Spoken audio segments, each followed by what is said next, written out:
Hello YouTube and collectors everywhere. This is a look at the custom Sabretooth statue sculpted by Erick Sosa. And this actually wasn't a fully painted statue when it was released. It was released as a kit.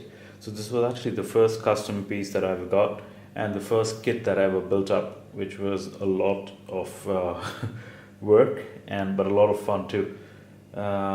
So let's get cracking on the character Sabretooth. Well, Sabretooth was actually first introduced in Iron Fist number 14 back in 1977 as an Iron Fist villain. I don't think he was meant to be a mutant back then.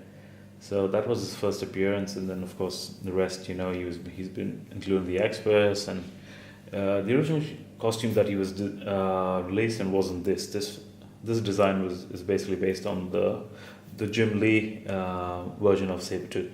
But he had a bit of a different. The color scheme was kind of similar, but the costume design was different. He didn't have that sort of I don't know what you call that. That sort of not a mask, but something around his head. He didn't have all that. So, and he is like the perfect foil to Wolverine for being really jacked up and feral, and they make a good match. Alright, so this particular statue was, like I said, it was a kit, and a big shout out to JP Sari, who actually helped make this happen, and also to John Fitchy of Winswell Customs, whose videos I followed closely to sort of get tips on how to actually build up my own kit. So anyone looking to get into the kit building process, John definitely has some really good tutorials on YouTube, and I highly recommend them. It's a good jumping off point to actually learn how to get into this hobby. So actually, like I mentioned, it was a lot of fun building up this kit, seeing how things work, and and actually gives you an insight into how statues are generally built and how they are. So it gives you a greater appreciation for what's being done here. So this statue is actually 6 different pieces. There's also change out head, which makes it 7, but as a whole the statue is basically 6 different pieces. It's the base, it's the body, the hands are magnetized, the head's magnetized because there's a change of head option available. And what I also did was I kept this tree removable. It's again connected by magnets, but I didn't want it sitting in the base with the tree attached, just to sort of avoid breakages and things like that. So that actually comes off. So the statue is roughly about 12.5 to 13 inches tall, and I think it captures the element of Sabretooth perfectly. I used to own the Bowen Sabretooth, where again it's based on the Jim Lee design, where he's the modern costume, where he's on on a snowy cliff with the skulls around the base and everything, sculpted by Ray Villafane. It's a great statue, to be honest. I really liked it, and I did own it, but there was just a few things that sort of threw me off about it, because firstly it wasn't as roided and beefed up as this one is, like how I'd always imagined the Jim Lee Sabretooth to be in the art. So that was something that sort of made me go, it's good, but So when this was actually announced, and I was like, do I want to really build up a kit for myself, or do I get somebody else to do it? And a lot of these questions which I wasn't unsure about and how to go about it. But I finally kind of bit the bullet. I got the kit, built it up, and finally had it painted through Erick Marcial, who is a friend of mine, and he's a phenomenal painter, and he actually worked his magic on this one, and I think he really did a fantastic job. So as you can see, the sculpt on this is absolutely gorgeous. Erick Sosa, as usual, never disappoints. His sculpts are really good, really spot on. And so you have him sort of crouched on this rock in the snow, kind of just causing shit as usual. So like I mentioned, this piece actually comes off and is connected by magnets. Let me just give it a bit of a pop. There we go, it comes off. As you can see, it's got some magnets in here, which sort of connect really well, and it sits in that slot. Pop, and there we go. And it's in. It's pretty firm. So I went with a more sort of a metallic brown and shaded in with sepia sort of a scheme from, because I wanted it to pop. I didn't want it to be really flat.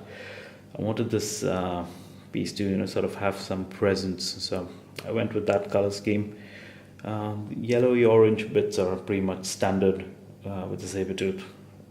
But what the mane actually at the back that's on his costume is really majestic, and I wanted it to be a little more true to what fur would look like. So I actually had the base color on it was actually golden. It was a titanium gold, and then it was sort of dry brush with white and beiges and a few colors in there, which I think make it look really well. It doesn't look like like a bright white, nor are there any yellows or browns in there as per se. The claws on this are really, I normally always go with the face, but here the gloves and the gauntlet and the claws are just so beautifully sculpted. They're really nice to see. Like I mentioned, so this is basically a feral sort of a pose that he has, and is where he's sort of screaming and or roaring. But the other face is basically, he's got a more smug look on his face. It's more like he's grinning and kind of taunting his either Wolverine or anybody else that it's actually facing up with. So let me change out the head, and then we can have a quick look at that.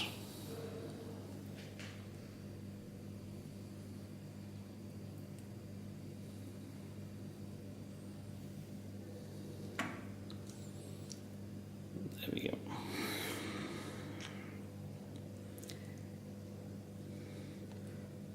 So this is basically a look at my Sabretooth statue.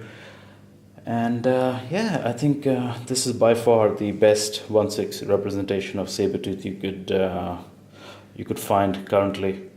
There are, I think Bowen's got about 4 versions of Sabretooth, if I'm not mistaken.